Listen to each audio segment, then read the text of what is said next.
Audible lets you enjoy all of your audio entertainment in one app. You'll always find the best of what you love or something new to discover. Hey, Ronnie, what have you been listening to on Audible lately? Well, you know I love some wellness in my life. Yes. I read a lot of books that help me, and especially because it is a new year, okay? So I've been really working on my habits. So I've been working on Atomic Habits by James Clear. That's the title I'm really into right now. It's my New Year's title. And guess what? I'm already habitually, atomically better. Great. Well, here's something to also make you better. New members can try Audible free for 30 days. Visit audible.com/crappins or text crappins to 500-500.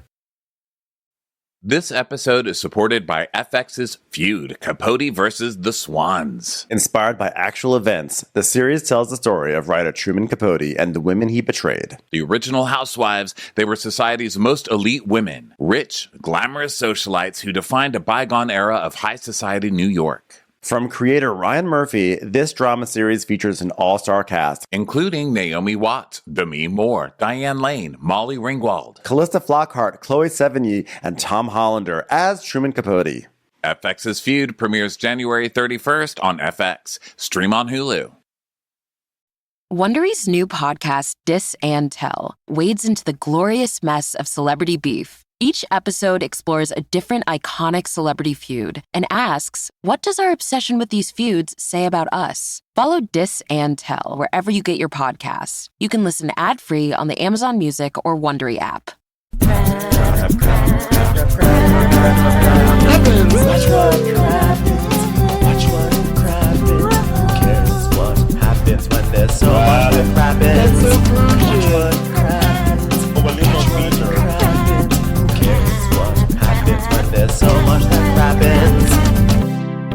Well, hello, everybody, and welcome to Watch What Crappens, a podcast for all that crap we love to talk about on Ye Old Bravs. Thank you so much for being here. I'm Ronnie. That's Ben over there. Hello, Ben Loon. Hi, Ronnie. How are you? Good. How's life treating you over there? I am this is a very fun, exciting Monday morning. I have to say, life is treating me well. I feel like it's rainy and cozy here in LA. We got exciting stuff to talk about. We've got an exciting show to recap. So I'm doing really, really well over here. How about you? Good. Everybody go vote. We just put up preliminary voting round for the Golden Crappie Awards, which is this February 17th in a couple of weeks in Los Angeles at the Palace Theater. It's going to be a really fun show. It's a big house. Lots of really fun special guests. Never know who's going to come. So you should definitely come. Okay. And get tickets at watchwhatcrappens.com. And you know what? Since today the voting did officially open, I do want to tell people what the categories are because no one knows what the categories are. So I'm just going to quickly go through the categories, just let everyone know. We have our standards. We've got like Best Bravo Show of the Year, Best Bravo Celebrity of the Year, Best Bravo Moment of the Year. We have Best Fight. We have Biggest Villain, Most Memorable Scandal Moment. Scandal was so big we gave it its own category. Most Cringe, always a favorite. Biggest Fail, Best Newbie, Best Quote, Best Supporting Character. Here's a new category, Biggest Fuckboy. It was a big year for fuckboys, so they got a category. And probably the defining category of the year, Best Scandal. So if you want to weigh in on any of those things, this is our round one of voting. These votes are going to determine what our final nominees are going to be. So, our nominations. So definitely go vote and have fun with it. And by the way, send it to anyone you know who you think would be interested in this. You know, send it along, share it. We want to get as wide a pool as possible. So already, by the way, like over 2,000 votes in the first hour. Amazing. So thanks everyone for voting. Yeah, it's going to be a great time. We're putting the show together now and cracking up. So it's going to be fun. Join us for that. Also, we are doing Traitors today. So welcome to this very special Traitors episode. We can't pass the Traitors up. Okay, this is some good shit. We're both in love with this show. Unfortunately, it means some other stuff has to go on temporary back burner. Right now, it's Potomac because, frankly, it deserves it. Potomac is having a rough time. We are going to talk about Potomac at the end of this episode. Also, Real Housewives of Miami will be back for full recaps this week. But, you know, we're going to juggle a couple of things in and out of the schedule. as we go along. It's a big schedule change time for Bravo. That's what happens every few months when all the shows change over. Southern Charm is changing over to Vanderpump Rules, and then Summer House, and then all this other stuff is coming. So just be patient. And you know what? There's like a slew of recaps. Just go listen and have a good time, and go listen to bonuses, all that good stuff. And if you want to sound off about it, you know what you can do?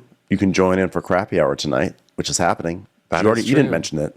You didn't mention it. Did you mention it? No, but it is tonight. Crappy Hour is our live Instagram show every other Monday at 5:30 Pacific on Instagram. Okay, so let us get into this. So Traitors, wow. I'm so into Traitors. I looked up, Michelle Collins tweeted something like, we all love Traitors, but the UK one is even better. I heard it's amazing. And I'm watching that right now. So I started looking that up. And then everybody's going crazy talking about the UK one, which of course would be right up our alley. We love that show. Great British Bake Off. We loved recapping that. We've done, Real Housewives of Melbourne. We love doing terrible accents. So this would have been perfect for us. Unfortunately, not easily streamed. How do we live in a global world where you can't just easily stream this shit in America? Isn't it on Peacock? Isn't British Traitors Only on Peacock? Season 1. Not this current season. There's a current season right now. Season 1's not going to do us any good to recap. Yeah. People are losing their mind for season 2, which obviously I haven't seen. And season 1, I watched the first episode of it. After the last season of U.S. Traitors ended, I needed my Traitors fix. And I started to watch it, but that was right when we started to tour again. And time just I just didn't have time to watch it, but I do plan to watch that, and I also plan to watch Aussie Traitors, which is also supposed to be great, which is also up our wheelhouse for terrible accents. So, who knows? Maybe we'll take that on. I don't want to obligate us to any recaps because Bravo. You never know what Bravo's going to throw at us. But wow, this show is so good. This is the rare show in the year 2024 where when it drops, I watch it immediately. Like I watched this at around 6:30 p.m. on Thursday. I think it dropped at 6 p.m. on the West Coast. This was not I'm going to wait till Saturday. The spoilers come fast and they come hard for the show. And the show, you just don't want anything spoiled. Which, by the way, spoiler alert, we're going to be talking about spoilers on this episode. But that's not a spoiler. It happened. It's a recap of a show that happened. It's not. If you're listening to some a people recap still don't think that. No, if you're listening to a recap of the show, we're talking about what happened in the show. What are we going to talk about Top Chef and not say who got eliminated? Stop, people. Wow. Go watch the show or don't listen to the recap yet. Save it. You can save it. I was honestly blown away by Thursday's show just because it was so good. It's not even that what happened, in terms of who was eliminated, was such a bombshell moment. It's just that the way the show is presented, the way they built it up, and the way, honestly, the final scene, Phaedra, wow, great. Well, there have been some Phaedra complaints because we have gotten Phaedra back on Married to Medicine. We got her on the Real Housewives of Ultimate Girls, the Real Housewives Ultimate Girls, not of Ultimate Girls Trip. I'm never going to unlearn that. It's okay. So we got her on that. She was pretty entertaining on that. But Married to Medicine so far, she's kind of she was on Dubai, which was kind of a nothing appearance. So people are like, what's Phaedra? We need the real Phaedra back. Stop hiding. Well, she's back. She came back tonight in the Traitors. Wow. So good. This is the perfect vehicle for Phaedra. This is where Phaedra's her Southern Belle thing is perfect for the show. I don't think it's perfect for other reality shows necessarily because she doesn't give anything, but this is a show where she actually benefits from not giving anything. But then also when she drops the mask, it's thrilling. Oh my God. Well, we're going to get into it because that final scene I've been all weekend long, I've been saying, I don't like that. Everybody hates you. So let's dive into this episode 4 of Traitors US Season 2. So where we left off last week, the Traitors, who are Parvati, Dan, and Phaedra, they have to get a poison chalice to somebody and slowly kill them off. So they're given this rusty cup, And Parvati loves stabbing people in the back. You know, Dan explains everything. It's like, here's how this game works. And then Phaedra's like, well, I hope we don't kill anybody I like. But Parvati's like, I will murder people. That's my thing. So let me just betray somebody. You know, people who are just born to be bad on reality TV. She's apparently that person. And I love that for us. I don't like people like that in real life, obviously, but you need them on shows like this. And especially that she's like a young Annette Bening. I love Annette Bening. She's not in enough things. Yeah. She is like, so she has to give this poison chalice to someone. And the Traitors had like narrowed it down to like 3 or 4 people. There was going to be like MJ or John or Sheree. And maybe there was another, maybe like Larsa or something. But Parvati was having trouble isolating people and, you know, handing them the chalice. So she's looking around, and the cliffhanger was that she's like, in the corner, found the perfect victim. And so when we come back, she's like really amping it up. She's like, the pressure's on. It has to happen now. There's no room for error. I'm looking at this group and I'm like, who in the world can I hand this cup to? And they're going to drink out of it. And then I finally find my target. So then she like walks through the kitchen. And of course it's Ekin-Su, because Ekin-Su is just like, you know, I don't even know if Ekin-Su realizes she's playing this game right now. Yeah, she's not the brightest for sure. But also we have to mention that they were going to, Parvati, this is very difficult because you can't just hand the cup to somebody. It's not like you can just leave it somewhere and someone's like, oh, this is my cup. It's a very specific cup. They know they didn't pour it themselves, and you have to stand there and make them drink it. So It's rough. And so at first she's like, well, maybe I can try Sheree because she's right here. And Phaedra catches her and gives her a look like, a bitch. Don't even try it. So she's already pinging Phaedra, right? So then she decides just go for the dumb person, which, you know, dumb people justice for dumb people. Why are dumb people always targeted? I feel like it's not fair. It isn't fair. And yet dumb people also are the ones that succeed. So, Parvati just goes up to like Ekin-Su, and they're just sort of like talking, you know, she's like, oh, who do you think the traitor is? Whatever. And Ekin-Su's like, well, when I leave this show and I find out who the fucking traitor was that betrayed me, I'm gonna fuck them up. Looking forward to that, Ekin-Su. So Parvati just gives her a cheers, and she goes, oh, you can have this drink. Just go ahead and cheers. So she does drink it, you know, to do a cheers, and then she hands it back to her. So that to me was pretty obvious, but not to anybody else on the show. I mean, well, because like they have no idea that that's like a murder technique, right? So it just seems like Parvati is saying later, like, I mean, when he's later, one of you has been poisoned, and they're like, oh my God, who could it have been? I was like, the girl was walking around trying to get you all to drink from a glass. But it's obvious because they show you, you know, it's not obvious when you're actually in the situation. I get it.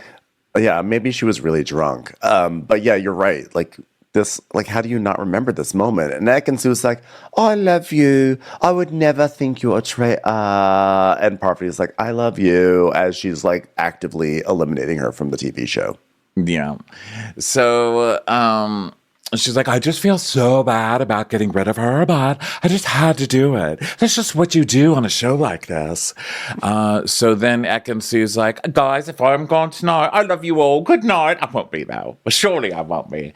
And Dan's like, let me tell you, I have no clue who got murdered, but this is how the game works. Someone's got to take a cup, and then you give the cup to someone, and someone has to be dumb enough to drink. It's like, oh my God, just fucking, we get it, Dan. Okay, we get it. Fucking and he's Dan like, is the dad standing there. It's like, hey, Dad, your dad offers to put together an IKEA dresser for you, and then stands there reading the directions out loud to you. Like, you are the one who's supposed to be putting this together. Okay, I know. And he does this confessional. He does this like sideways thing where he goes, the ideal victim would be someone like Larsa or MJ, because they're really starting to question me a lot in this game.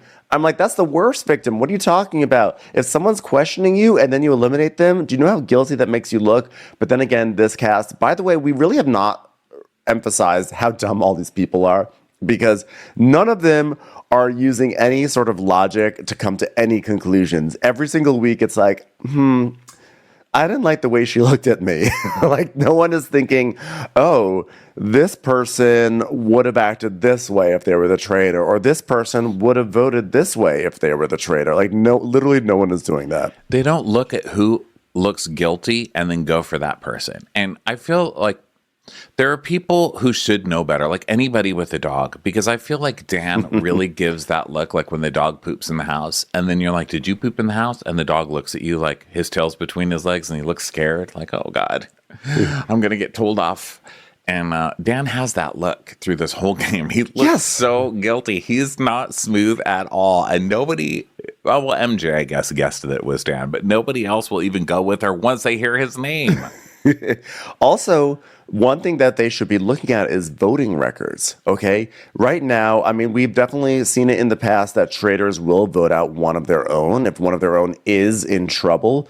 But generally speaking, if the, if a traitor is not in the hot seat, they're not going to vote for each other. So if like the majority of people vote for one person, look for who voted for that person, and then you can at least start to narrow down your pool, because you've got to imagine, okay, chances are if that was a faithful, chances are a spy or a traitor voted for the faithful. But they don't ever think like that. So they think like Dan, which is like, oh, someone's coming after me. I've got to eliminate them, which is like the most guilty thing you could possibly do. I almost wish that it happens. That way Dan would get some heat on him.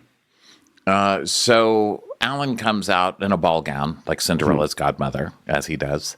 And he's like, it's been another fateful night in my castle. And swirls around and a pumpkin, comes out.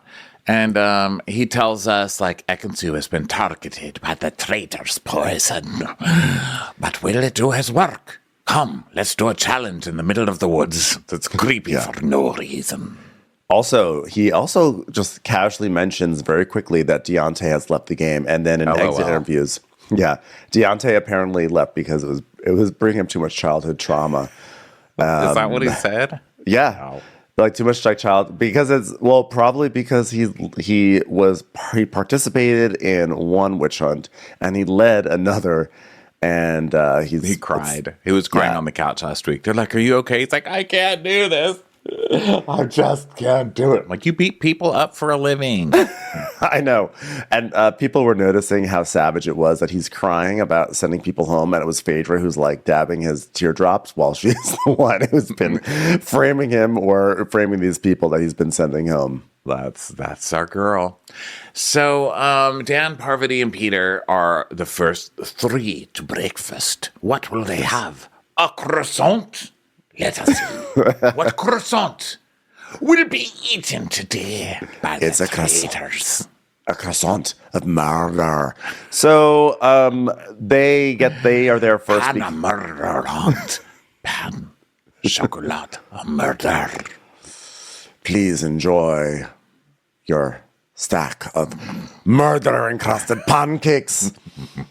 So they didn't get to go to their turret, the Traitors' turret, last night. So this is their chance to sort of like touch base. And so Dan's like, so like, do you know, like, did we murder anyone? And Parvati's like, I don't know. I mean, did you see? Like, did you see who drank it?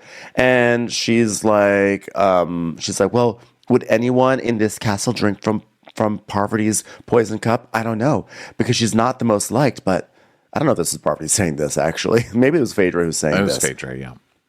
But either way, Parvati like, comes why in next. Would you drink from I got it all girl's cup? I'm sorry, I got my notes all mixed up.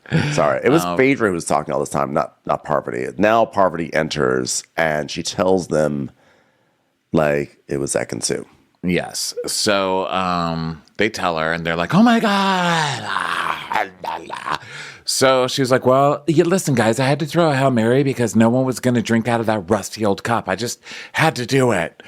So Phaedra hears Ekansu's name, and she's like, "Oh, Lord, not Ekansu. Lord, please, no, not Ekansu, no, Lord."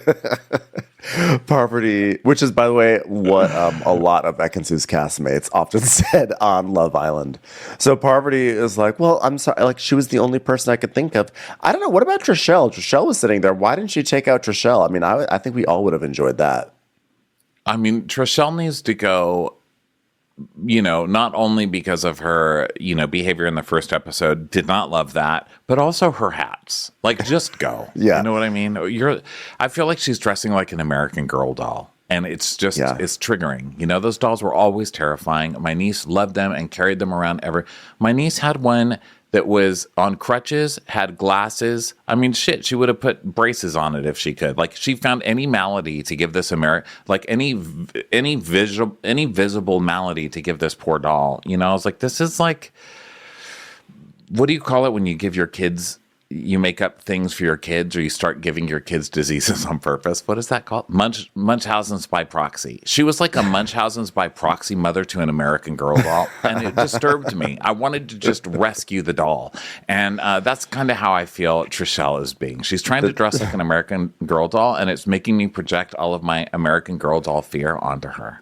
I like it. It's like the union of American Girl doll and Gypsy Rose Blanchard, or Gypsy Lee, whatever her name was. So it's definitely like very Emily in Paris. It's very. I never thought when I first watched Trishelle gallivanting around the Palms Hotel and Casino on Real World Las Vegas, that like 20 years later she would just be like someone in a Scottish castle wearing berets all the time. It just is not the trajectory I ever saw for her, but. I guess that is what makes Trishelle, is that she always defies expectations, and she kind of sucks now. And she's just like a much lamer version of what she always was.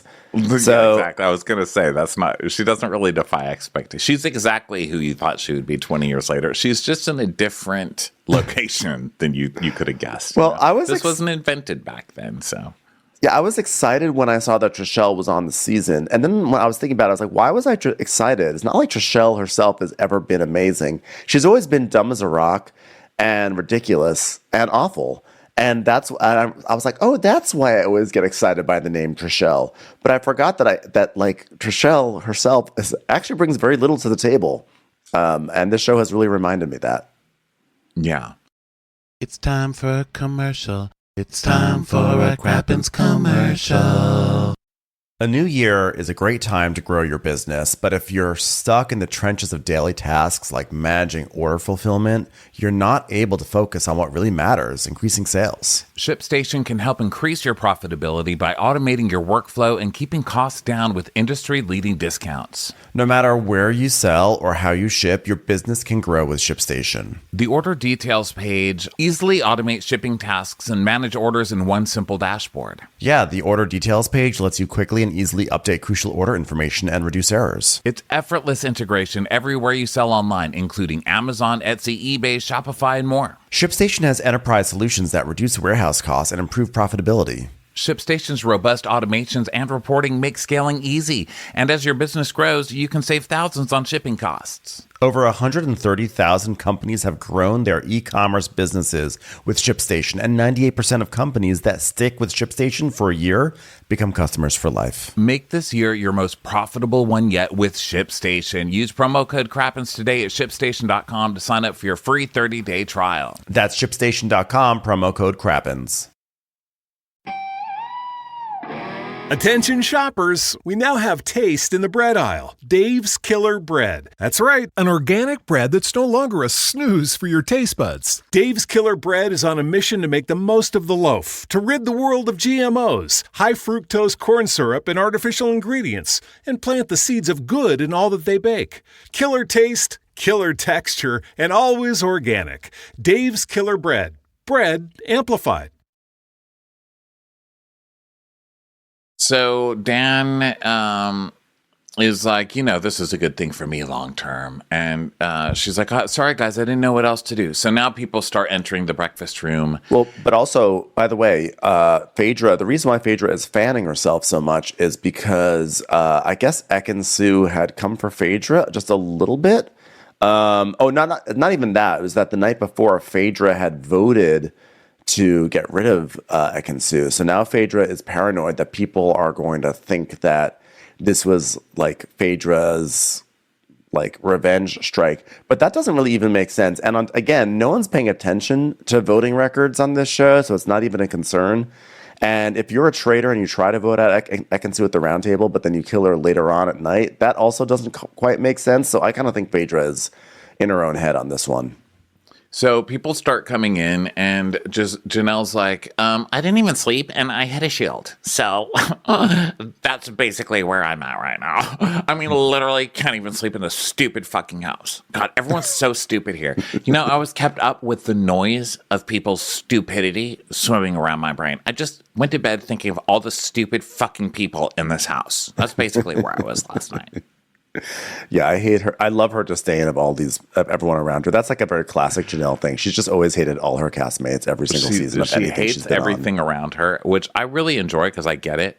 But also, she's not the brightest either. Like, she's not guessing a bunch of stuff on this show. She guesses wrong every time something comes out of her mouth, but still rooting for Janelle. I love Janelle. Always rooting for Janelle. Also, Janelle is the one who should be most scared. Once Ekin-Su dies, she should be scared because she's the one who had the biggest beef with Ekin-Su. Oh, that's true. Yeah. So anyway, Trishelle and CJ enter this show. There's so much happens on this show. I had to think about it in a minute, and I was like, "Oh yeah." I like when they just put their beef aside. They like started fighting about their beef at the round table, and they're like, "Who cares about our beef?" I know. Beef. We'll get to our like, hey, later. you're making us beef right now. So Trishelle and CJ enter next, or not CJ, CT, and Phage. So they're all like, "Yay!" And they're just like getting more and more nervous. They all are convinced that MJ is going to get killed next, so here's again a thing that drives me nuts. They all are like, well, MJ is definitely going to get killed next. So why do they think MJ is going to get killed next? Because she had a really hard line of questioning. And why don't they ever think, who was that questioning towards? Dan. She was questioning Dan. And they're all like, well, she's definitely going to get killed. But no one ever thinks that, but therefore it's probably Dan who's a traitor. They're just like, no, she'll get killed because she questioned things. Yeah, she questions things too much. So the traitors are going to come for her. So let's see. So now they're like looking at their little portraits on the wall and everything. And CT's like, you think it's a woman this time? They're going to switch it up? Like, what's going on? Because there's only like 5 or 6 guys left. Like, everyone from Bravo's still here. I mean, I'm sensing a little bad in here, all right? Like, it'd be nice to see a Bravo housewife murdered. Jesus Christ. Listen, I've got a very big butt. That's really all I heard. And I had to go back and read my notes. I was like, God, I love CT and his butt. I know that's sexual harassment, but we don't technically work together. I'm allowed to sexually harass people I don't work with, right? Yeah, CT never had a butt like this before. And I think that we've both seen him in person, up close and personal. And there never were butts and thighs like this on CT. But now he's basically like an ox back there. And I'm like that too. Whatever CT's saying, it's just like big butt, big butt, big butt, big butt. I love it. He's so cute. I also think it's funny that they can name check the housewives and be like, oh, the Bravo people are still here. But I wonder if they're not allowed to mention that all the CBS people are on CBS because they're just referred to as gamers. All the gamers are here, but like Bravo gets full brand endorsement on this show. Yeah. So let's see. So other people come in. Sheree, Tamara, and Larsa come in, and Kevin and Sandra. And Janelle's like, the Bravo people are definitely working together. They are so clicky, but whatever, it's fine. Because we've got a clique of gamers. CT, Dan, Sandra, and Parvati. And then it's the faithful. Well, people that they think are faithful. So like Bergie, Trishelle, Peter, John. Basically, you could also group them together as stupid people. They're together. Yeah. She's like, Kevin's a faithful, but he's a really, really dumb faithful. Which is fair. Also, that really says something in this group if Kevin is the dumb one. So then Peter shows up alone, and Peter's like such a whatever. I don't know why he's on this season. And then and Pedro's like, oh, you look all tan and rose. He goes, do I? That's what a good night's sleep will do if you have a shield. I'm like, sir, do you remember that you're supposed to be having a fake beef with Kevin? Remember that whole thing that you guys were planning on doing? What happened with that? So then Larsa comes in and she's like, oh my God, like who we like missing guys? Like seriously, like there's people not here, right? Guys, guys. I like how Larsa starts kind of yelling when she needs to get her opinion across, but it's like a not Larsa tone. She's like, guys, like, who are we, like, missing, like, because, like, if, like, I feel like, if you look around it, like, the people we're, like, missing is, like, other people who are, like, in my circle, like, so that's the only thing they have. They're coming for me. I know. I love Larsa makes it all about her. Like the traitors are some diabolical force that are like, you know what? I know we're here to play for $250,000, but first and foremost, we should take out Larsa's circle one by one. Yeah. That's the biggest priority right now. Everyone's so terrified of Larsa. I mean, like, that's like the only link. Like I was really close with Johnny, what's his face? I mean, I met him that day, but I was like really close with him, like, and I was like really close with Max, like, and that's like my inner circle, like. So if somebody murders MJ, like, my inner circle's like all gone, like literally, like. That doesn't prove anything, Larsa. What does that have to do with anything? Larsa's a dummy. It actually makes her look worse. Now they're like, oh my God, is it Ekin-Su? Is it Ekin-Su? It can't be her. And Parvati's like, no, it can't be her. And everyone's agreeing, like, it can't be her. And Phaedra's telling us, by no means did I want Ekin-Su to die. I hope this doesn't make me look suspicious. And knock, knock, knock. Who is it? Dun, dun, dun. And Sandra goes, that was John's knock. Oh, okay. Sandra. I love Sandra. Sandra's like, there's John Thunk. It's just so random. Like, I know that knock anywhere. It's a knock, lady. It's someone's hand going up against a door. I know. So ultimately, Ekin-Su comes in, but then of course the traitors are all totally confused because she's supposed to be dead, and Parvati has this look that she does. I don't know why no one is noticing this at the table. It is the most guilty traitor look. She squints her eyes and then turns her lower lip down. And this happens all the time. She goes, just makes this face like I'm a traitor who's stymied right now. Just look at her face. It's all over her face, everyone. Yeah, she's not very good at the acting part. So everyone's like, what the hell? I thought we killed her. How is she here? So now they're guessing, oh, it has to be John then, because John's not here. But why would you kill John? He's like, not scary at all. And Janelle's like, why would they murder John? I mean, he's not working with anyone. He's like a lone wolf, a dumb one, a really stupid wolf who's alone. Like, literally, who cares? She's like, I'm starting to think, are the traitors just like really not that good at this game? I'm like, yes, but also so are the faithful. So then, like, John has the biggest knock of all time. It's like, boom, boom, boom. And he comes in. And then now the traitors are really confused. So no one got murdered. So everyone's like happy. So then Alan walks in. He's like, greeting, players. As you may have noticed, no one died last night. And if you prick us, do we not bleed?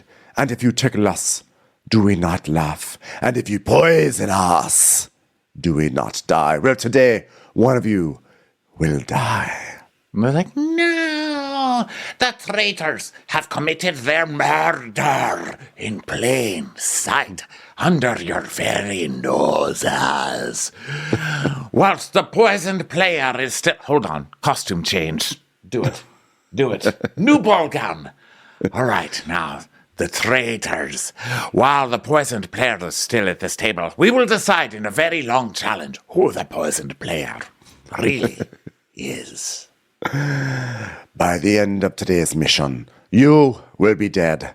Dress appropriately to pay your final respects with deepest sympathy. And then Sam just goes, what the fuck?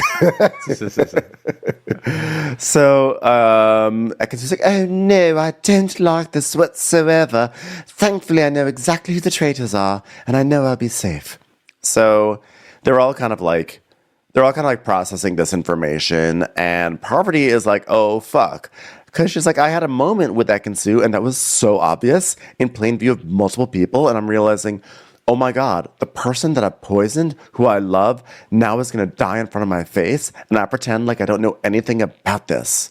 So she's all fucked up because she thought she would just poison Ekin-Su and she'd be dead, and that's that. But if Ekin-Su ever thinks back on her evening and is like, wait a second, Parvati gave me a cup of wine to drink from, then Parvati's game is fully exposed. Yeah. So then Kevin turns to Tamara and he goes, hey, Tamara, I think you poisoned me because you don't want to see me eat, huh? She's, come on, guys. Jerkheads, just eat with your mouth open like that. Look at him. Look at him eat. And then it cuts to him eating. And he does have a Southern charm, Olivia and Austin way of eating. And Shep. They all eat like that. Like, close your mouth. What is it with that one city that nobody is taught to eat with their mouth closed? It's disgusting. It's triggering, okay? I've said that word a lot today. But it is a Bravo show. So it is a Bravo on Peacock show. So I guess it makes sense. But close your fucking mouth, dude. And she even told you it's disgusting. And you're still sitting there eating like. I know. It's like the croissant is falling out of his mouth. And Tamara's like, if I was a traitor, I would definitely poison Kevin. He's so annoying. Bitch. Apparently also Kevin ate like a whole bunch of snacks the night before, which is not good because I think everyone just assumes that now Kevin's going to be the one that dies because he ate so many snacks. But Ekin-Su goes, I'm going to be less quiet today. I'm very good at sussing people out. I'm very, very good at catching people that lie. So when we find out who's gone, I shall and I will call them out. I will do that. The only person who's not going to get me, I'm telling you, the only person who's not a murderer is Parvati. I mean, she gave me a drink. It was so nice. Really? If it weren't for that drink, I'm not sure I'd have the energy to think back on who may have been given a drink that was full of poison. Thank you, Parvati.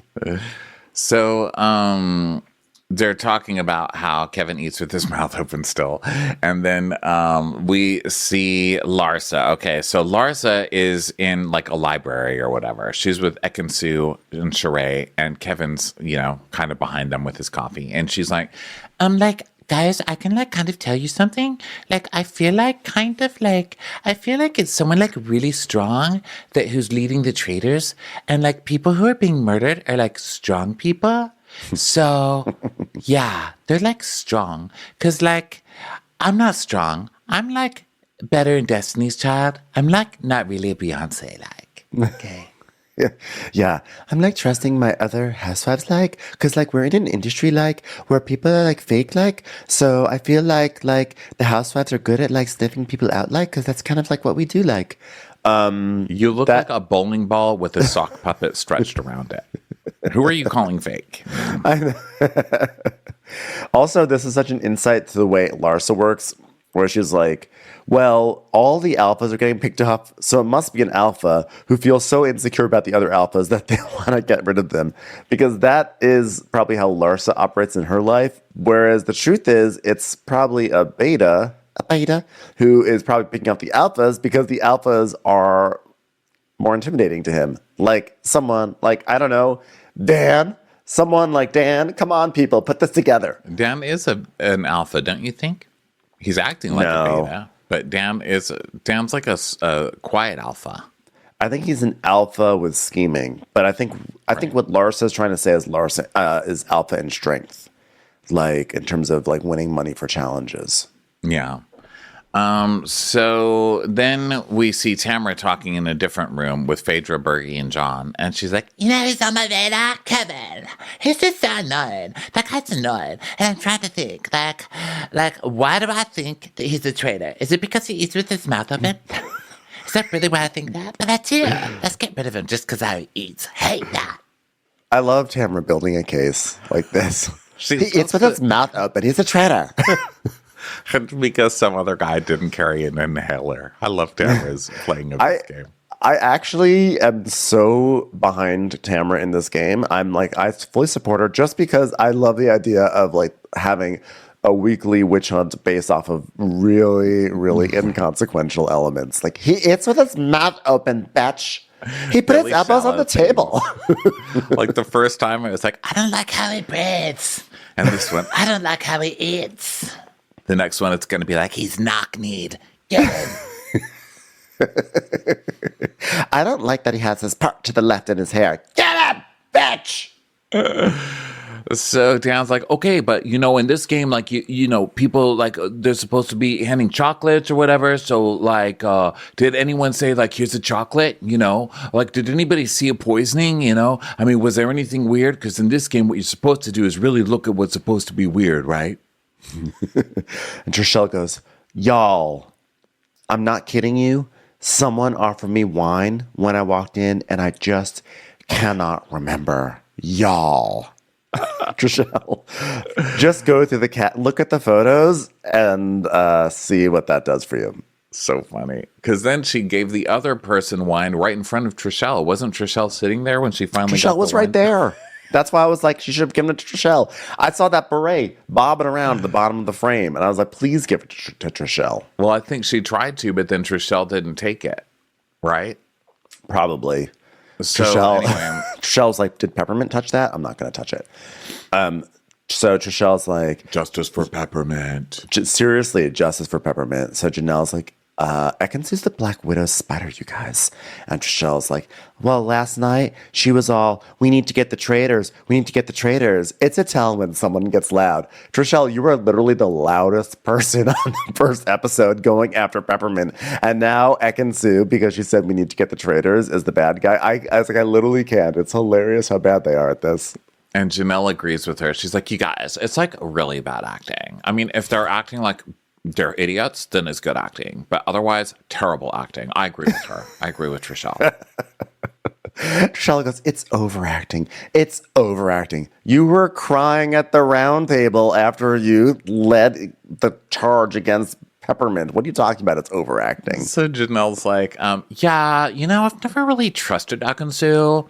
Mostly because she's like a weirdo. She's just a fucking weirdo, okay? She's just like always like giddy and like excited. You know what? Ekin-Su sucks. Like she really does. Yeah, she's always just like happy to see people and just like giving people hugs and just like nice to people. What a fucking loser. Janelle never been nice to a hostess at Chili's. You just know. She's like, oh my God, that girl is such a fucking idiot. When she said, like, hi, how are you guys today? Fuck her. Am I right? I would just rather sit at the bar. Yeah, well, at least she didn't eat with her mouth open, bitch. So then Sheree also a hilarious detective on the show. Remember last week when she voted just for, did she vote for like John or something or Peter? She was the only one who voted for some random thing. Like she had no idea what was going on. She refuses to go with the crowd because she doesn't want to gang up on people, which is kind of sweet in a way. But then she yells at everybody for guessing wrong. She's like, how dare you? I know. She just gives someone a stray bullet and she's like, how dare you?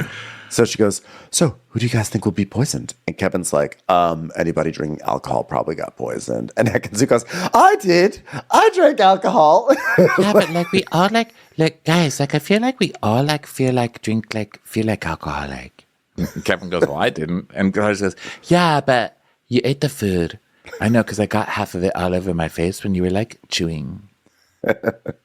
Kevin's like, I ate way too much yesterday. I had like so many hors d'oeuvres, and then I tried like the little cheese puff things, and then I tried the shrimp thing, and then I had all of dinner. So there's no way I didn't get poisoned last night. He's the guy who's like, sorry, I've got a body to maintain. I got to eat. so really cheese puffs? God's got a body. Gotta eat the puffs. So then they go to a croquette course, and CJ is talking with Parvati, MJ, Bergie, and Sandra. And he's like, so what do we think about Ekin-Su? Dumb as a brick, am I right? And MJ's like, yeah, she's like phony baloney. And Sandra says, yeah, us faithfuls are thirsty for traitor blood, and I'm a gamer. So what I do is I observe things. When anybody knocks on the door, I record that in my head. I get the cadence down, I get the rhythm down, the tone, and then I just listen for knocks everywhere I go afterwards. Yeah, I'm trying to figure out who's talking with who's clicking with who's protecting who. I know it's hard to find evidence. They're not messing up. They're not slipping up. We're running out of days. Commercials. Here comes one right now. Being an actual royal is never about finding your happy ending. But the worst part is, if they step out of line or fall in love with the wrong person, it changes the course of history. I'm Arisha Skidmore-Williams. And I'm Brooke Ziffrin. We've been telling the stories of the rich and famous on the hit Wondery show Even the Rich, and talking about the latest celebrity news on Rich and Daily. We're going all over the world on our new show, Even the Royals. We'll be diving headfirst into the lives of the world's kings, queens, and all the wannabes in their orbit throughout history. Think Succession meets The Crown meets real life. We're going to pull back the gilded curtain and show how royal status might be bright and shiny, but it comes at the expense of, well, everything else. Like your freedom, your privacy, and sometimes even your head. Follow Even the Royals on the Wondery app or wherever you get your podcasts. You can listen to Even the Royals early and ad-free right now by joining Wondery Plus.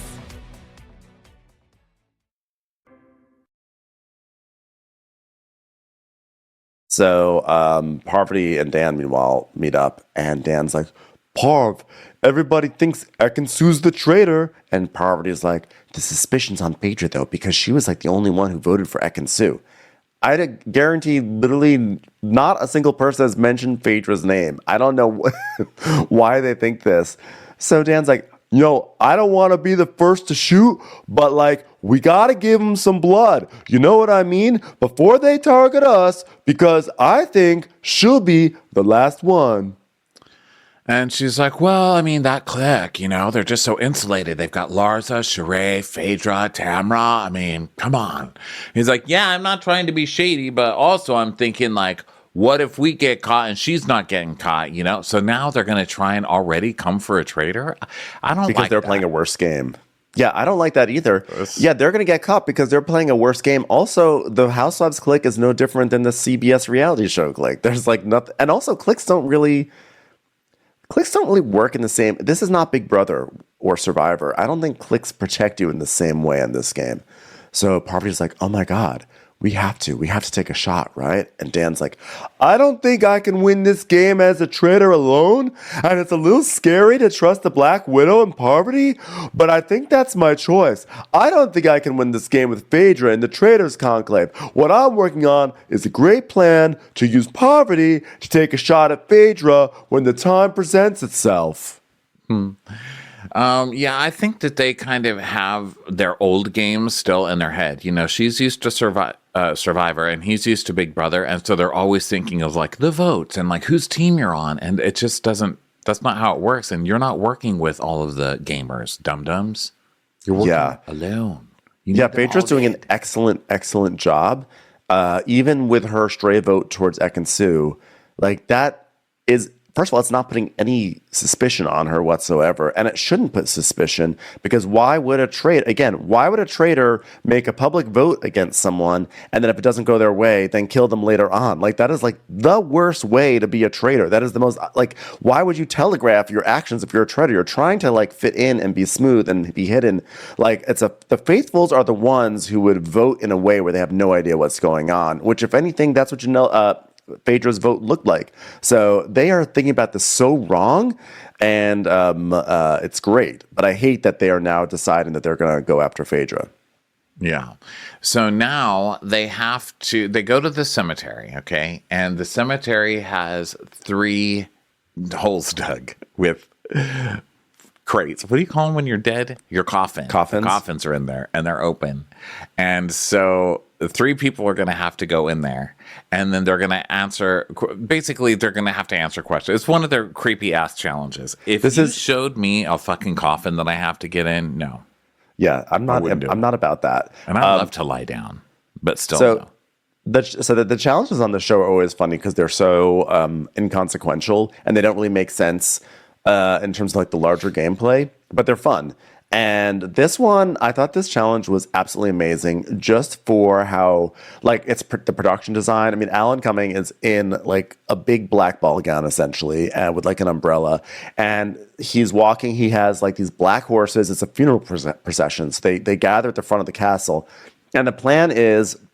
Well, he's like, today's mission will be like no other. Unbeknownst to the faithful, it is Ekin-Su who has fallen victim to the treacherous poison. But can they discover her identity to win the mission? I'm like, already I'm going to say no, they won't.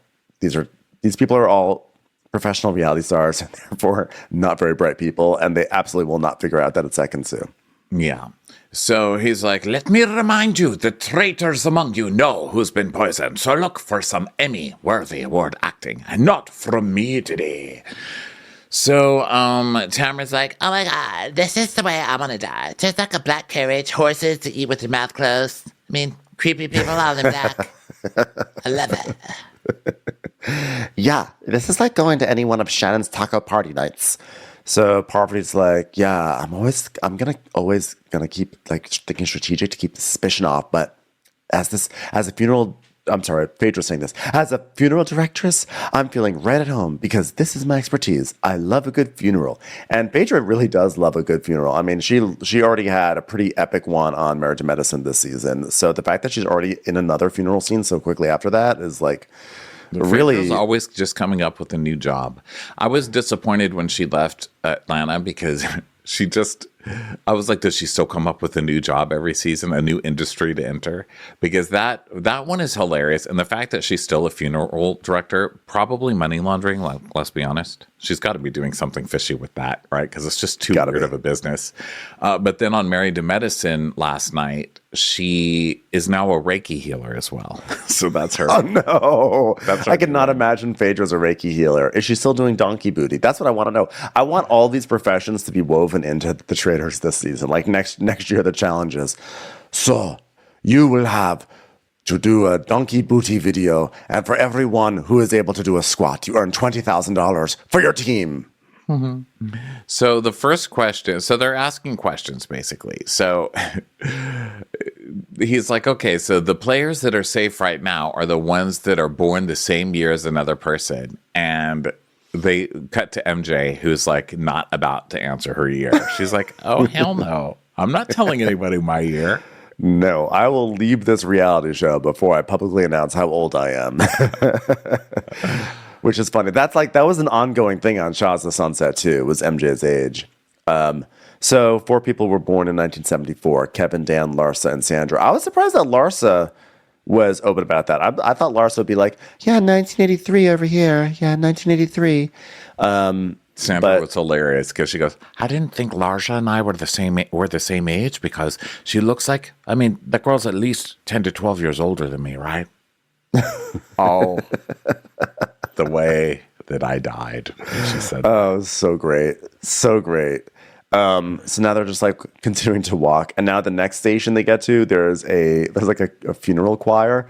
And they're singing, and basically their song is like, who in the march did Johnny Bananas trust the most? So the answer is CT and Trishelle are the people that Johnny Bananas trusted the most. So then they are eliminated from being poisoned. And then Ekansu's like, oh my God, they've got me. Because the next question is, who ran through the scarecrow dressed in red? And Ekansu's like, oh my God, I'm dead. Thanks, guys. Thanks a lot for poisoning me, guys. Meanwhile, Parvati's standing right next to her, and she's still not getting I know. Thanks to whoever gave me a drink last night. Luckily, it wasn't Parvati. I can vouch for her. So and then, of course, Trishelle's like, I just feel like Ekansu is being way over the top, almost like overacting. It just seems a little odd. Could Ekansu be a traitor? Yeah, she could. I'm like, Trishelle, I think going forward, just stop talking. I think you just don't talk the rest of the season because I think you're just like blatantly wrong every single time.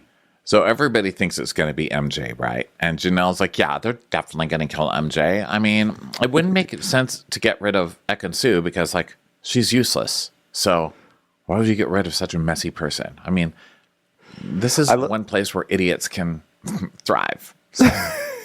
I know. Yeah, Janelle's like, yeah, she's just like so useless in the competition, and she's just a messy game player. So like, why would you even kill her? Also, again, they're like, oh yeah, Ekansu, she's probably a traitor, and MJ, she's probably gonna get killed. I'm like, but do you remember last night's roundtable? The only one who was really going hard against Ekansu was Janelle. Do you guys remember who MJ was going hard against? Use your logic, people. Use your logic. So Ekansu's like, I think it's easy to target someone like me because, you know, I'm just so charming, beautiful, intelligent, which I prove by talking about how much I believe in aliens and conspiracy theories. And, you know, people can see that I'm a threat. Especially people who are watching through toaster ovens, which is a thing. I'm telling you that right now. It's a thing. So, now we have our last 3, and they have to get into coffins, and everyone has to now decide who is the person who is going to get killed, and they're going to drop a black rose on top of them while they're lying in a coffin. Oh my gosh. So everybody basically guesses MJ. They all guess that MJ's going to die. And so they all throw flowers on top of her in her grave. And wow. I can't believe they actually closed the coffin. Well, they didn't on MJ. But then when we find out, he's like, players, pay your final respects. Ashes to ashes. Wait, does he announce her? When does he announce her? No, well, he just sort of goes, ashes to ashes, dust to mistrust, a sad day. And what makes this day even more somebody is that you guessed incorrectly. Oh, yeah, I guess at this point it's already happened. So they guess, right? So they guess, and then they're wrong because MJ gets all the flowers thrown on her, and then they slam the coffin door shut on Ekansu. And he throws dirt on her coffin. What the hell? I know. Listen, I've only been locked in a bathroom, and I freaked the fuck out. I freaked out. I don't think I would do well in I never thought I would be that much of a wuss either. Yeah, no, it's scary. By the way, I firmly believe that they must have had they must have paused and gotten Ekansu out of that coffin because they put the dirt on the coffin and then they just take the coffin and go away with it. And we don't hear or see anything from Ekansu. And I guarantee Ekansu would have been screaming at this point, like, get me the fuck out of here. Yeah, so God, that girl's a steel magnolia. Yeah. So they kill her. And then everyone is like, oh my God. And then Peter immediately is like, oh, it's MJ's a traitor. MJ's a traitor. He goes, it's just a lot going through my mind right now. I'm just shocked. I'm thinking, is MJ a traitor? Is that what that means? It's got to be her if she didn't get murdered. Just nothing seems to make sense. So they're now thinking, oh, because MJ didn't get killed, she has to be a traitor because it was so obvious. Like, if she were, she was the obvious kill, so therefore, if she didn't get killed, the only way she doesn't get killed is if she's a traitor. But I'm like, she's not the obvious kill because she was the one who was most onto Dan. So if Dan, I can't do this, Ronnie. Right? This is just, it's wild, the logic. Yeah. It's just groupthink, They're like, now that they've said MJ and that they're all agreement that MJ is somehow either going to die or whatever, they're like, okay, then she's a traitor.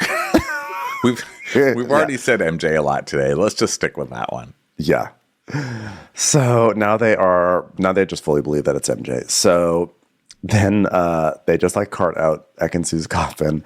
And Dan's like, whoa, this poisoning has really thrown everyone completely off the scent that there's no real reason why Ekansu can be pegged for the murder. So it's probably our best murder so far because it's caused the most confusion.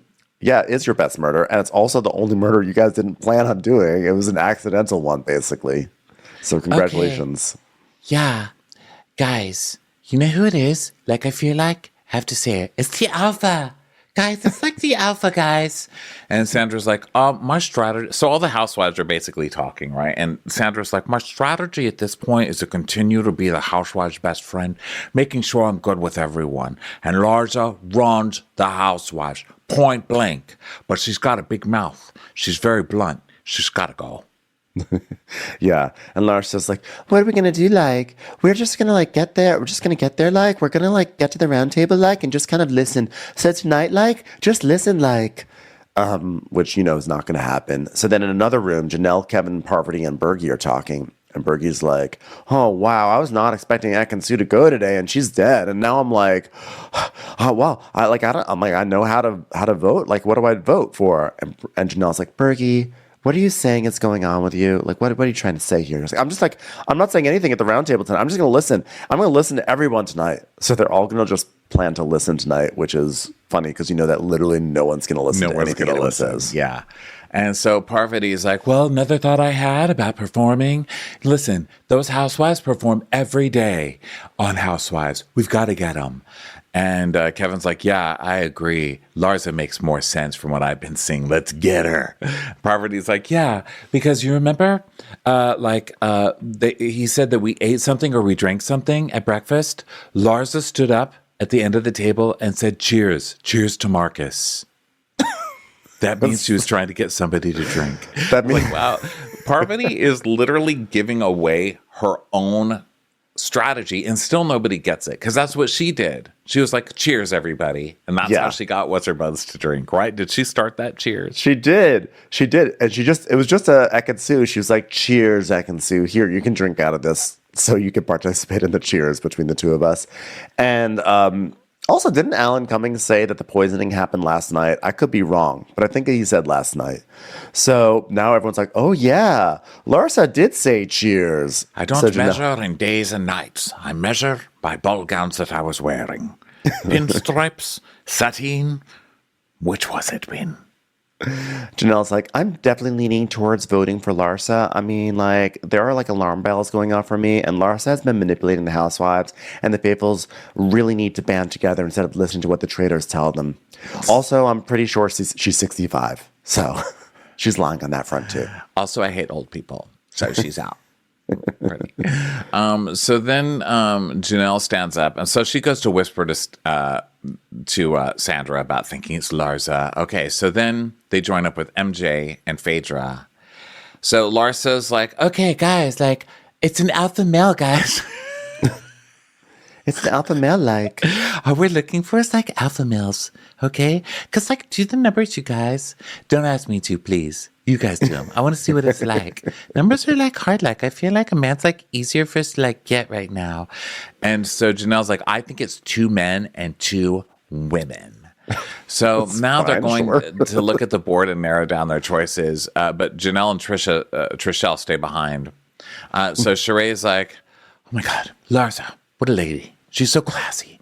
But, you know, she can hold her own against anybody, and she's coming hot. She's coming in hot. First time I think I've heard Larsa referred to as such a lady and so classy. That's the first. So Larsa's looking at these photos and she goes, like, look at him. It's not him, Bergie. He's definitely not an alpha. He's just sort of like a pussy, a stupid pussy who like shouldn't even be here. Oh, and Kevin, he's not smart enough. I mean, it's with his mouth open, bitch. Yeah, exactly. And I've been like questioning Dan, but he's also not alpha. So I think it's like CT. And I'm telling you, CT's the alpha. So let's get rid of all the big guys. He wants to get rid of the big guys, okay? Because guess what? He can win challenges on his own. He's an alpha. This logic does not make sense. No, and Sandra's like, "Oh gosh, CT and myself are both gamers. I have to stop this. I got to put a stop to this." So she passes. She sees Dan and Kevin, and she's like, "Okay, here's what these ladies want. They want CT gone. What are we gonna do?" But like, why is Sandra having loyalty to gamers? It's like there's so many like false assumptions. Like, if anything, all the gamers have been acting like we're so much better at this game than the housewives. And now suddenly they're like, wait, no, the housewives are better than us. So we got to stick together. But it's like, no, you guys are the gamers. You guys shouldn't trust each other at all. So Sandra's like, Larsa and them want CT gone tonight. And it's between you and CT. And like, you know what? She decided to go for CT because he's like a bigger alpha male. So just now, it just happened. And I think they want Larsa. So if they want Larsa, Larsa wants CT. So she's basically telling Kevin, like, it's going to be between Larsa and CT tonight. And Kevin's like, well, I think that I'm going to vote for. She's like, Larsa. You're voting for Larsa. He's like, okay. So then Larsa walks past CT in the hallway. She really is such a dum-dum. And this just goes to show you, whoever the most A-type is and the boldest, the most alpha, people will just automatically listen to, because Larsa is the biggest loudmouth, and so everybody just assumes that she's smart. But she's so dumb. Like, she passes CT in the hallway, and she's like, I'm worried about you. I'm really worried about you, CT, like really worried about you, dude. It's like, what the fuck? Know, Larsa. If you think that's the villain, why are you saying that to his face? Also, I mean, Larsa had a moment where she was playing the game really well, and she was super suspicious of Dan. And then at that point, she was suspicious of Dan because Dan was the quietest, which I think is like really good logic. But then she went from it's got to be the quietest person who's being unassuming to now it's got to be the alpha, basically the biggest and brashest person. And I don't know why she suddenly had that pivot. Right. But that's very Larsa. Okay, so now it's time for the round table. And Larsa's like, you know what? I feel like I'm like over the lies, I feel like. Because like I don't want to like dilly-dally anymore, okay? Larsa's not a dilly-dallyer. I don't want to not point the finger at the person I believe is the traitor. Oh, as if Larsa has been holding back all the season. So Alan's like, good evening, players. welcome to your unsafe space. Today you said goodbye to Ekansu, and you said goodbye to a massive $20,000 as you completely failed in the mission. What a waste. Soon you will all vote on who you want to banish from the game. The traitors made it personal today by killing one of you publicly. Will you allow that to go unpunished? Over to your players. So Janelle's like, hi, can I have the stupid people stick? Because I'm going to be talking to them right now. Great.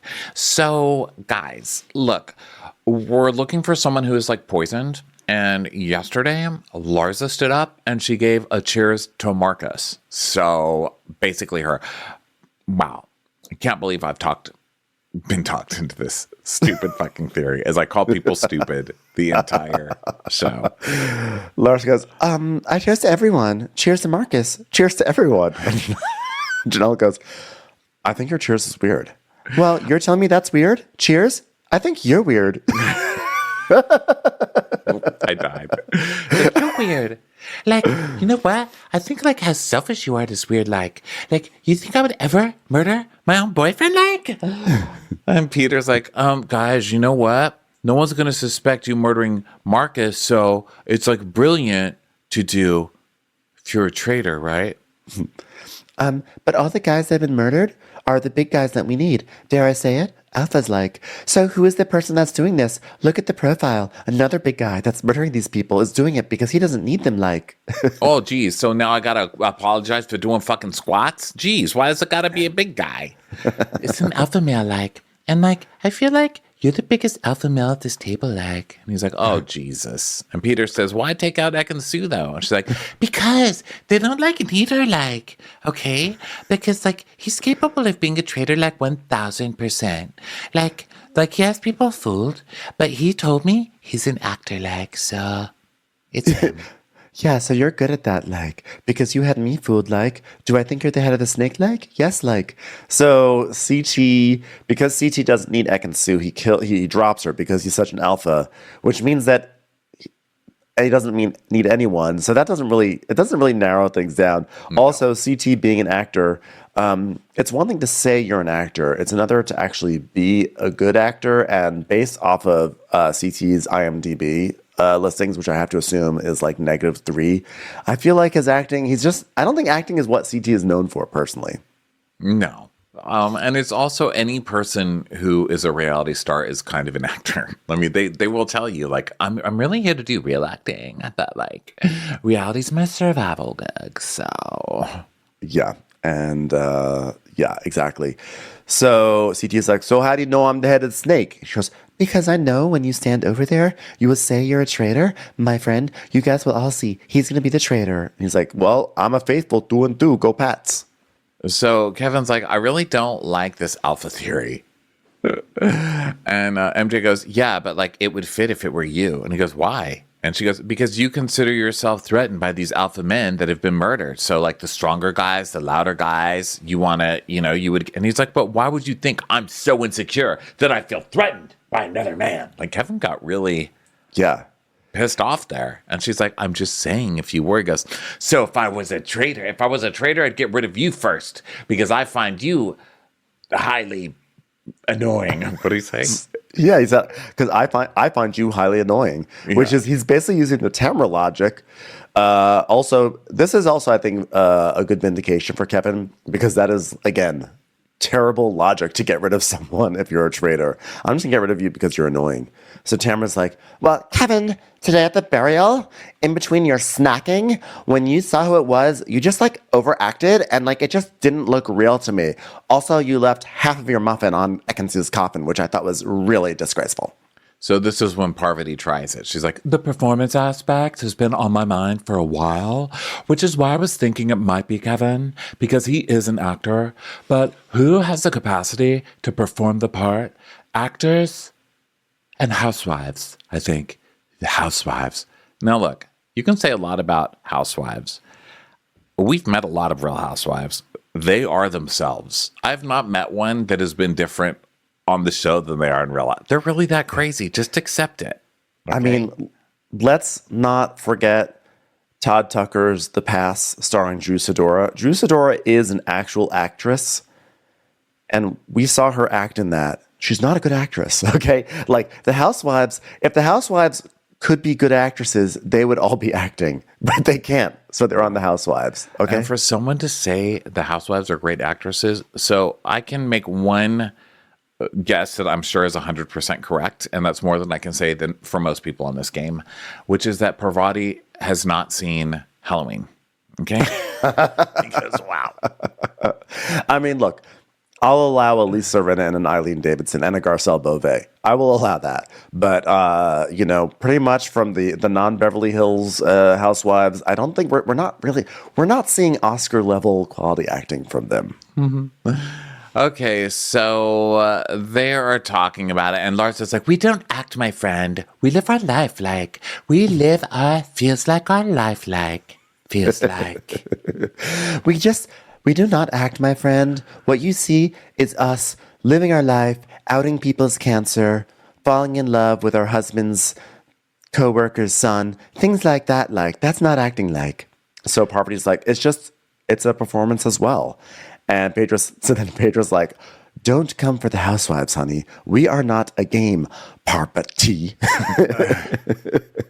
It's like, yeah, but it does appear that way to me. I mean, you guys gather together, you walk around the house, and CT's like, yeah, there's a suspicion going around. You guys are together, and like it's more likely that the majority of you is the traitors. And it's like, the only person I've worked with in this room, this is Phaedra. She's like, it's Sheree, and everyone else is a stranger, and we're not killing anybody. So don't do the Housewives thing. Don't do the Housewives thing. Is this really what you want? Yeah, that's actually where she says, don't do that, Parvati. I jumped the gun there a little bit because I was so excited when she did that. And Phaedra's basically like, I am pissed. She's like, you're bringing heat my way, and I'm not going to tolerate bad behavior at the round table. Yeah. So now it's now they have to vote and give their reasons. So Dan votes for Larsa, and Larsa's like, oh, you did that because I voted for you first. Like, wow, how alpha. Whoa. Wow, alpha, right, guys? He goes, sorry if I'm wrong. And Tamara's like, my vote is for Kevin. There's just something about you, Kevin. There's like a pool of crumbs right on top of your chalkboard right now. Just look at you, disgusting, annoying traitor. And CT's like, listen, I'm not 100% sure, okay? But Larsa, if you're going to come for me, then, I got to do something to protect myself. She's like, oh my God, that's so like alpha-like. And Sheree's like, well, I voted for John. I don't think he's a traitor. I just need more time. So John it is. It's like, okay, great, Sheree. And plus he breathes funny. So Bergie votes for Larsa because if it's between CT and Larsa, he trusts CT more. So sorry. And she's like, you know what? No worries then. But I feel like you're going to get murdered next week. I feel like. And MJ votes for Kevin. She's like, I voted for you because you got really defensive. And Phaedra's like, well, unfortunately, Kevin, I didn't have a lot of evidence except for you coming up as a great actor. So I voted for you, too. And so Sandra voted for Larsa. She's like, I refuse to accept your age. So it's you. Plus, you displayed traitorous behavior in the way that you cause a lot of chaos with all the information and everything you say. Chaos. Chaos, lady. You're out. Plus, you've knocked on 3 different doors, and I've never been able to identify your knock. You're dead. Peter's like, my vote's for you, MJ. You should have been murdered. And that's what I'm going off of. I was like, okay, great logic there, Peter. And John is like, well, Kevin, I've come to the conclusion that you're an immensely capable guy, but you are acting a part. But obviously, I'm going to, say CT, because, white jeans are stupid. And, there's dead bodies every place, so bye, stupid.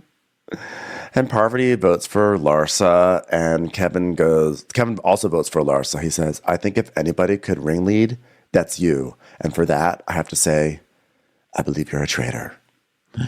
So then Trishelle also votes for her, and Larsa is banished. So her speech is, guys, I hope you're going to, switch directions, because you're dumb. And, I'm a faithful.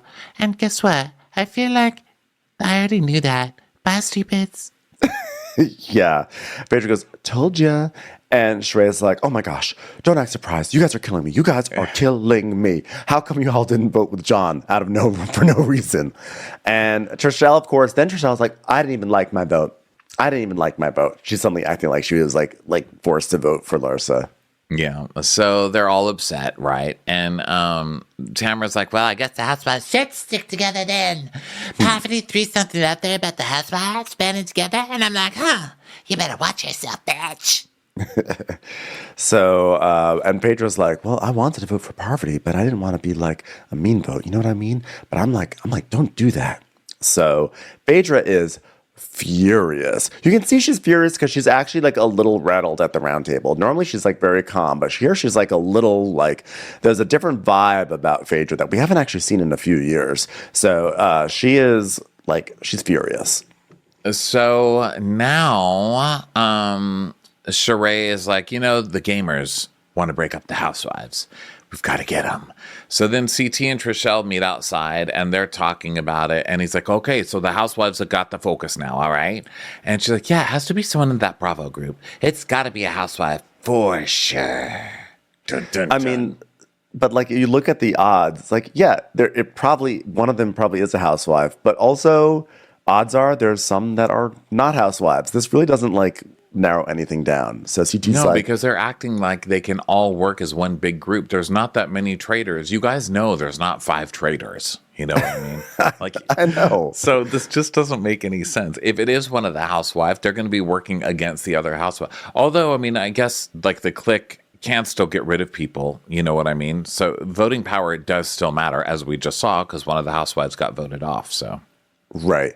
And so Trishelle talks about how she has a complicated relationship with CT. But like he's changed a lot because he's a dad now and he's got like a huge ass. So, he's a great guy. And I'm really starting to think that like maybe he's worthy of wearing a beret also. I think I can trust him. He's the only person I feel comfortable sharing real information with. Okay, so now it's time for the traitors to meet up in their secret space.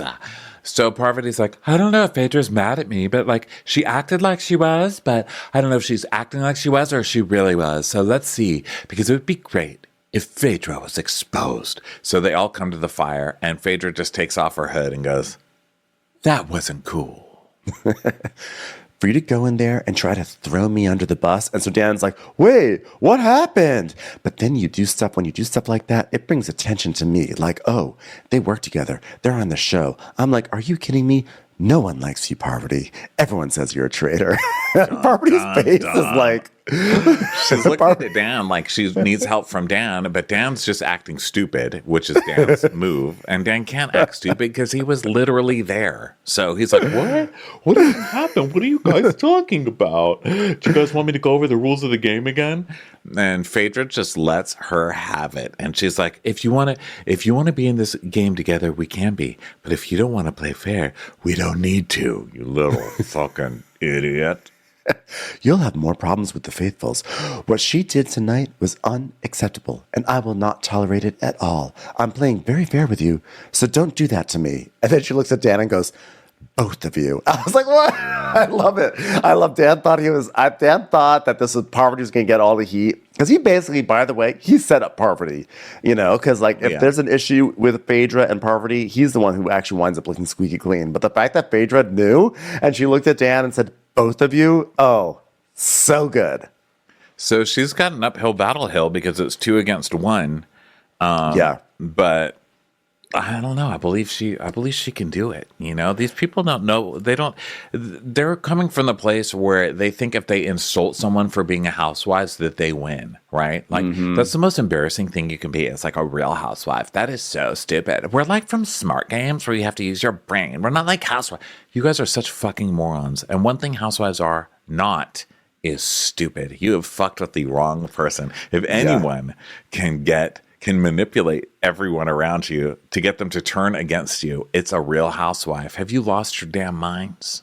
Exactly. That is literally what they do every single day. People on Twitter have been really good about pointing out that gamers on CBS or any of these shows, You know, they've got to do this for like a show just to get through a game. But like the Housewives have to do it season after season after season to stay on their show. So they definitely know what they're doing. And it just speaks again to just the general snobbery that goes to let the Housewives deal with, like, whether it's on the Traitors, whether it's at the Emmys, whether it's just at a cocktail party. Oh, you watch the Housewives? I don't know how you could watch that.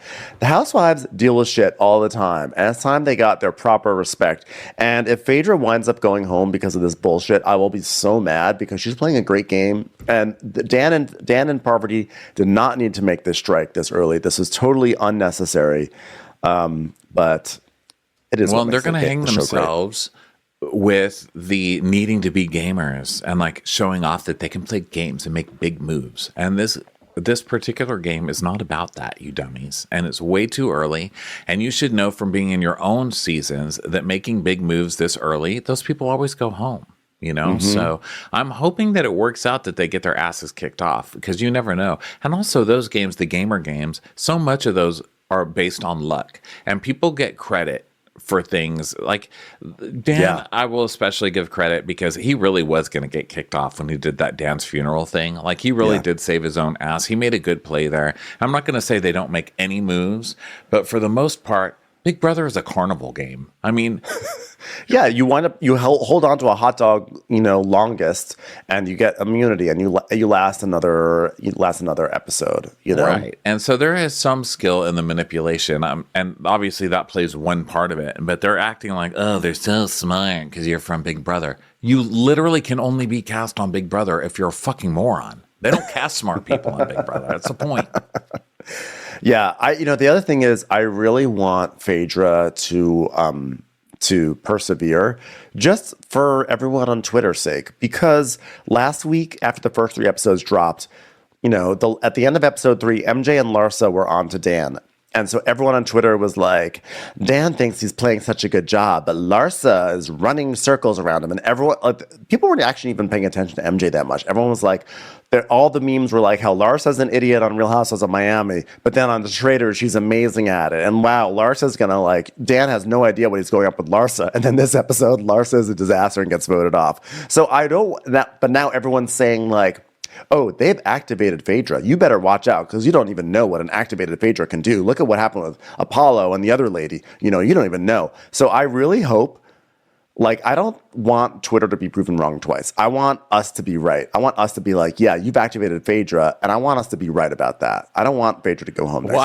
I want to see Phaedra get her revenge, because Phaedra is tricky. And usually on Housewives, and first of all, Phaedra left, she was fired from Housewives because she failed. Like, she really did fail at her trickery there, because she was trying to orchestrate this big storyline against Candy and Portia, and it blew up in her face. She got totally called out for it, and she has been in a humiliated, discarded state of disgrace ever since.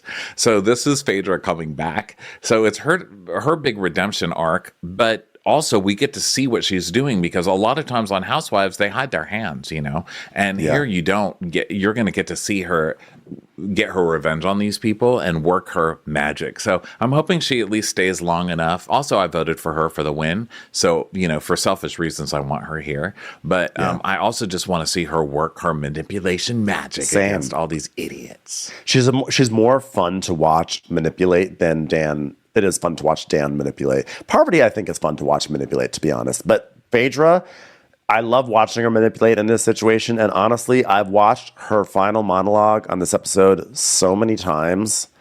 It was just such a great dressing down by her. The way she just caught them off guard, and they were speechless. They had nothing to say to her. And she came for them. She came for both of them. Dan thought he was out of harm's way. And she was like, nope. You also are gonna get it if you try to come for me. I loved it. My only fear is that it's just gonna make them more determined to get rid of her. Yeah. All right. Well, let's talk about Potomac a little bit. Oh, yeah, Potomac. Next week, maybe we'll switch these around and do Potomac full, and this one just an update. I don't know. We'll decide later. But let's talk a little bit about Potomac, shall we? So last night's episode was a Mother's Day episode, which basically was just an excuse for Candiace to sing. Nobody needed that. Okay. Who has a Mother's Day party and then makes their guests stand around and listen to them sing a song for their album? Are you fucking kidding? And I love that the hotel was like, here's here's some random piano in the lobby. Yeah, we roped off. Sound in a semicircle around.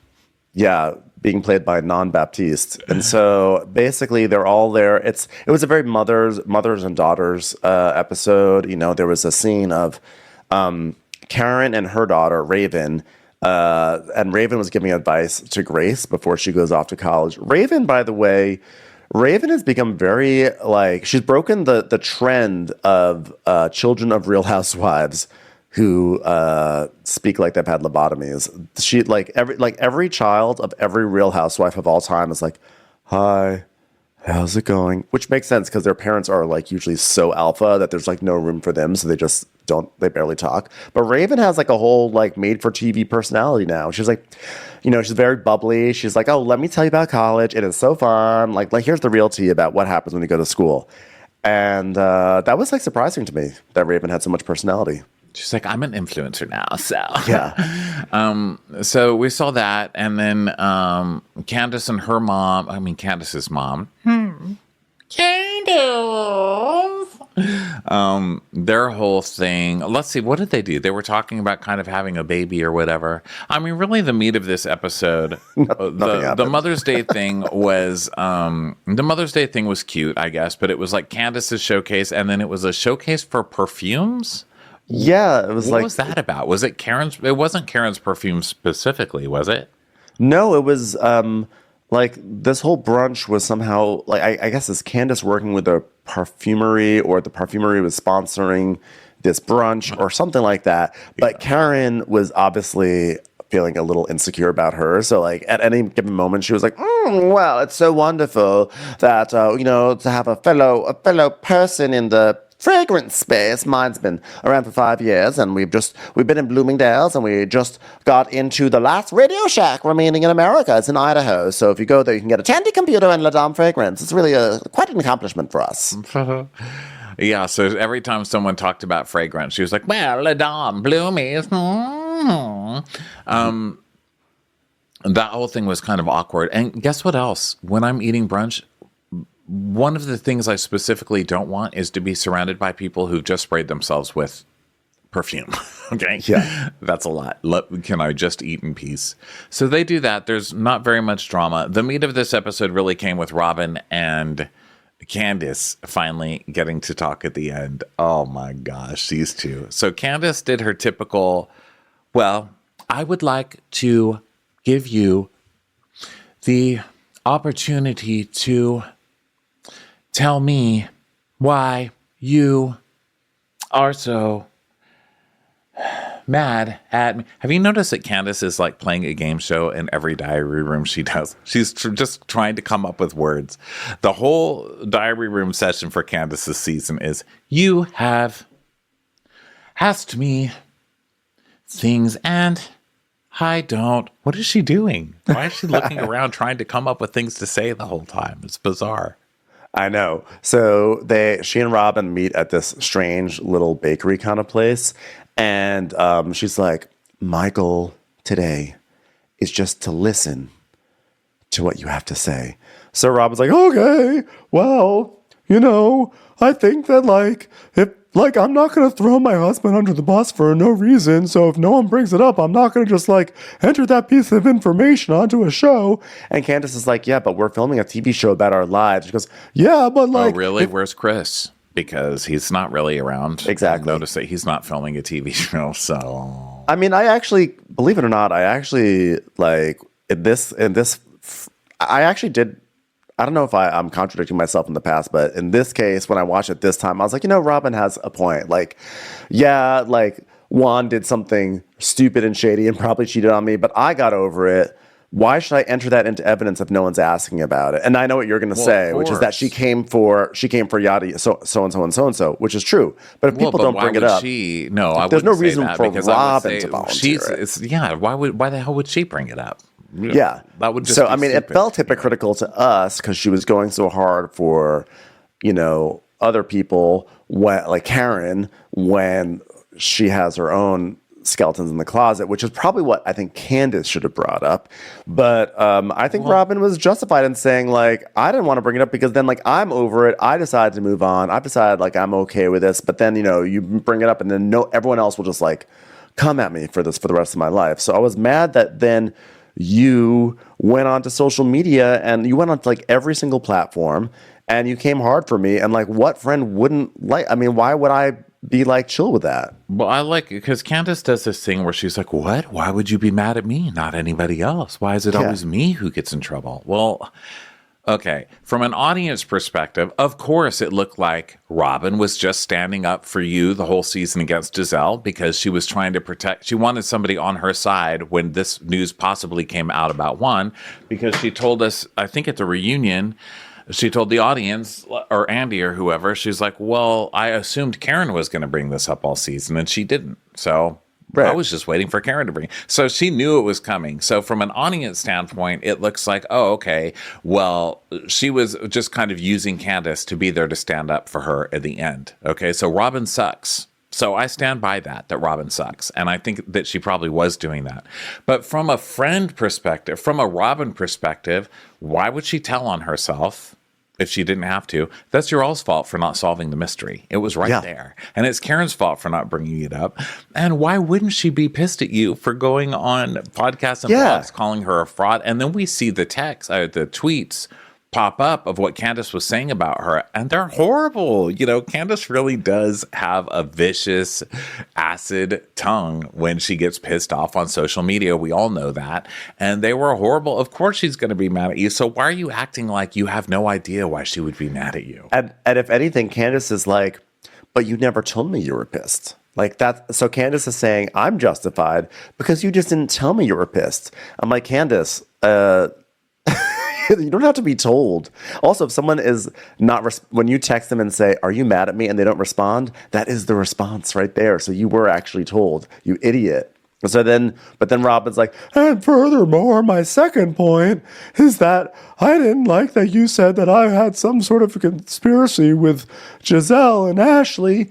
And Candiace is like, I just don't believe that you would have, like, she feels like that Robyn was acting when she feels that Robyn knew that Giselle and Ashley were going to do this, and Robyn was acting, pretending like she didn't like it, and that's why Candiace was mad at her.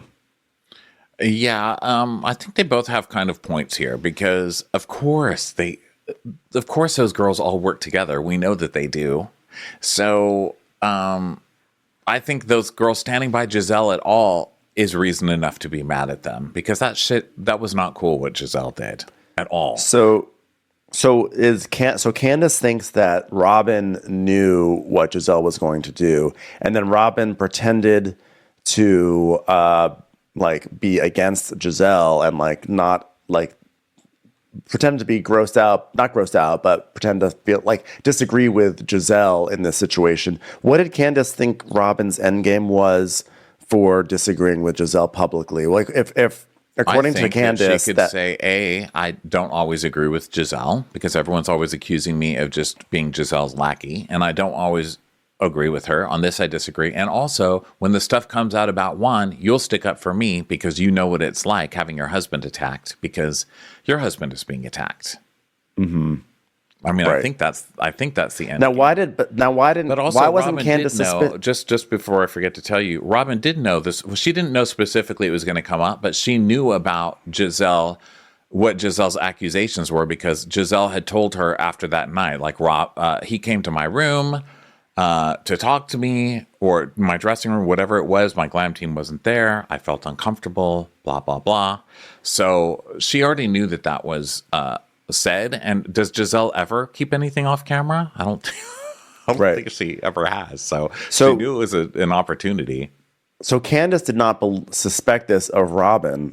So Candiace is saying, you were playing me because you knew about this the whole time and you were acting like you were disagreeing with Giselle, so that way you would look good when this would come out. But she was not suspicious of this until the reunion, I guess, right? Then she started to be like, wait a second, Robyn's not with me. And it turns out Robyn never was with me. And this was all a conspiracy. I think that is the trail of logic for how they got here, if I remember correctly. It's like, for some reason, this specific storyline, I can never keep straight in my head. But also, like, are we giving Robyn too much credit?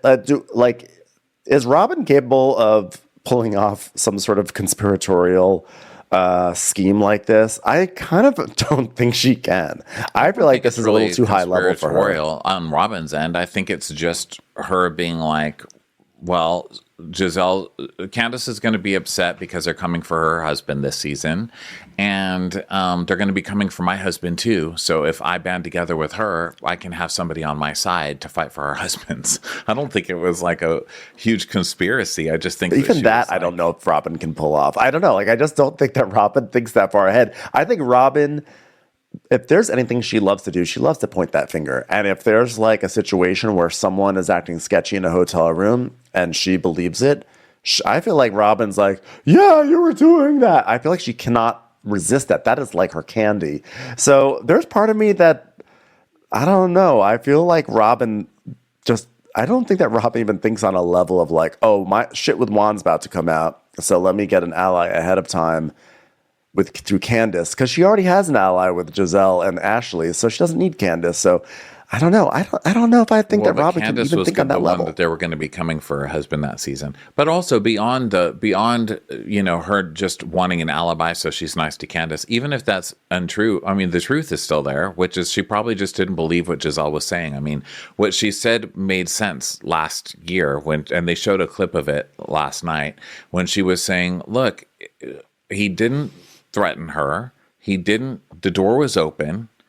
He didn't know, she made a case like why Giselle is probably overreacting to the Chris stuff. She didn't accuse Chris of doing anything really bad, except this year she said he made me go to a hotel. He made me go into the room, which that's when she kind of took it over and took the language into like even creepier territory than it was last year.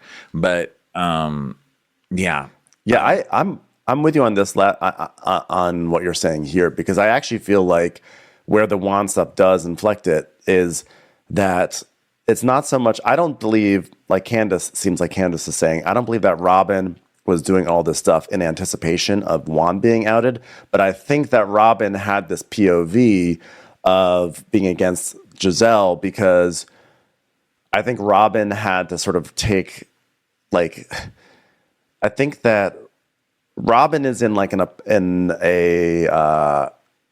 she's like an apologist for Juan, and so therefore I think it's easy for her to be an apologist for Chris. And when I say that for Chris, it doesn't sound like Chris did anything really too terrible. He may have made Giselle feel uncomfortable, but I don't think it was anything worse than that. Not saying that that's okay, but I think that Robyn is used to being an apologist for men, perhaps. I guess that's what I'm trying to say. So it's not strange to me that she whole sexual harassment thing going on, which wasn't on camera yet. So I don't know when all that stuff started. Like, I don't know how much was going on behind the scenes. Like, had Juan told Robyn that this stuff was going on at the school and that there was trouble with the school was dealing with this coach and what he was doing to the student. Like, did she know that yet? Because I don't think it had been filed yet. The court case or whatever hadn't been filed, and Juan hadn't lost his job and all that stuff yet. But Robyn might have been like,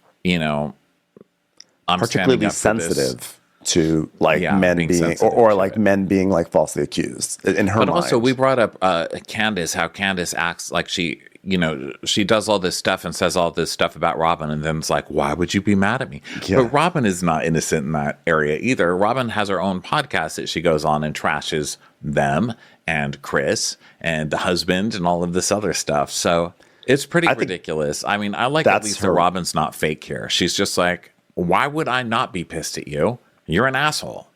Yeah. I think that is the crux of a lot of it too, is that, which was not mentioned here, was that Robyn, like, partakes in everyone else's storylines about infidelity, but hers, she doesn't even bring up on the show, but then she puts it behind a paywall on Patreon, and that's like frustrating. And I feel like what Candiace is really mad at is that it's frustrating that here, her relationship with her husband and her husband get like dragged through the mud all season and then some, whereas Robyn has the privilege of being quiet, and then when she does address it, she can address it on her terms and make money for it in a way that Candiace wasn't able to. Yeah, and part of Candiace's argument is, anyone who could be friends with Giselle, someone who would do that to another person, I can't be friends with. Okay, that is valid, I think, and you should just stick with that. But you shouldn't have been friends with her last year either, because Giselle's horrible. And she was still saying she stood against Giselle on that one point, but she didn't go against Giselle. She was still Giselle's best friend. You know what I mean? So, yeah. I don't know. That's all a lot, but it ended with no resolution. And I don't think they can really find a resolution on this. I don't know that there's anything that's going to work out to resolve this cast. I think that they're just going to have to get rid of half the cast. Yeah, they're gonna have to fix something. I will say that we've now had 2 episodes in a row with significantly less silliness on screen. There was one moment when there was like a hat that they put on screen when they were talking about the cookie contest and the Jack and Jill Society. There was like a little hat or a crown, I should say, it was a crown on top of Giselle that they just couldn't resist putting on. But there's significantly they called her less. The queen of cookies, and then she wasn't the queen of cookies because she accused Karen of cheating, and so they took the crown away. Yeah, it was a real throwback reference there. But I am optimistic that they're trying to right the ship. I'm hopeful. Because honestly, that we knew right from the trailer for this season. We're like, something is wrong. Something is wrong this season. This is the worst trailer we've ever seen for a Real Housewives. Well, it's Housewives, so it's ups and downs. Everyone has this season to die. Yeah. They can't all be great, but no. Yeah, this one they've got some changes, but that was good to see them talk, because a lot of what this is missing is the interaction between most of the Real Housewives. Yeah. They're not interacting. So it was at least good to see those two interact, Yeah, exactly. So that was pretty much it. We also got like a minor inconsequential update about Jacqueline via Charisse of all people. So there was that too. But Jacqueline Charisse saw Jacqueline at some party, and Jacqueline just went off on Mia and talked about her for 2 hours straight. To Nneka. So that storyline is bubbling under the surface. It's 2 episodes in a row we've heard about that. So anyway, that I think is all that I can personally that would really jumped out to me about Potomac this week. Just an update. So everybody, thanks so much for being with us today. We will be back this week with Below Deck Mediterranean season finale, Salt Lake City, Beverly Hills, Miami, and possibly Southern Hospitality as well. One of those might be a bonus. We just don't know. But we will be here. Go get your tickets for the Golden Crappie Awards, February 17th in LA. Those are available at watchwhatcrappens.com, and go to our Instagram to find the link to vote for the preliminary rounds that's going on right now. And also, we'll be doing Crappy Hour Live tonight, Monday, 5:30 Pacific time. Thanks, everyone. We'll catch you in the next one. Bye. Watch What Crappens would like to thank its premium sponsors. Ain't no thing like Allison King. Ashley Savoni, she don't take no baloney. Stroll in the park with Caitlin Clark. She's not just a Sheila, she's a Daniela. Itchels. Aaron McNicholas, she don't miss no trickolas. She's never scary. It's the Green Fairy. Jamie, she has no last namey. Hava Nagila Weber. Know Your Worth with Jason Kurth. She's the wind beneath our Jennifer Wing. Sip some scotch with Jessica Trotch. She's always supplying. It's Kelly Ryan. Kristen the Piston Anderson. Let's give a kisserino to Lisa Lino. Megan Berg. You can't have a burger without the Berg. The Bay Area Betches. Betches. And our super premium sponsors. Somebody get us 10 cc's of Betsy MD. We're taking the gold with Brenda Silva. Let's get real with Caitlin O'Neill. Don't get salty with Christine Pepper. Can't have a meal without the Emily Sides. Nobody holds a candle to Jamie Kendall. She's not harsh, she's Jill Hirsch. She's a little bit loony. Junie. My favorite Murdo, Karen McMurdo. We love him madly, it's Kyle Pod Shadley. Let's go on a bender with Lauren Fender. We want to hang with Liz Lang. The incredible edible Matthews sisters. Give him hell, Miss Noel. She's the queen bee, it's Sarah Lemke. Shannon, out of a cannon, Anthony. Let's take off with Tamla Plain. She's quite the catch. It's Victoria Cotchett. She ain't no shrinking Violet Kuchar. We love you guys. Hey, Prime members, you can listen to Watch What Crappens ad-free on Amazon Music. Download the Amazon Music app today. Or you can listen ad-free with Wondery Plus in Apple Podcasts. Before you go, tell us about yourself by completing a short survey at Wondery.com/survey.